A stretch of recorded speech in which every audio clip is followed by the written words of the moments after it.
Za mnoge Zagrebčane put prema Sljemenu bio je mali obred. Danas gore voze svemirske gondole, ali mi pamtimo onu našu žičaru.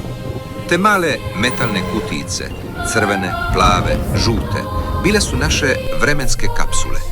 Zvali smo je živčara, sa V, od milja, ali i od muke, jer nikad nisi znao kad će stati. Čekalo se satima, s elan skijama na ramenu i čajem u termosici, a na jaknama često jasa ili ona šarena toperica.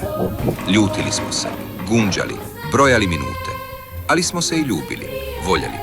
U gondolama bi bili stisnuti, koljeno uz koljeno. 4 stranca bi postali prijatelji dok se penju u nebo. Nosili bi bronhi bombone u džepu, jer uz bronhi lakše se diše.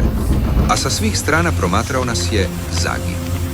Gastronomija Sljemena prije ere skupih restorana bila bi sendvič od parizera u alufoliji, 2 šnite polubijelog kruha, debeli sloj putra i parizer ili tirolska.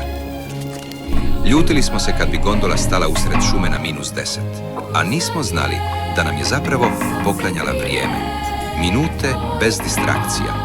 I onaj trenutak, kad bi napokon probila sivu maglu i izronila u sunce na Sljemenu, to se nije moglo platiti.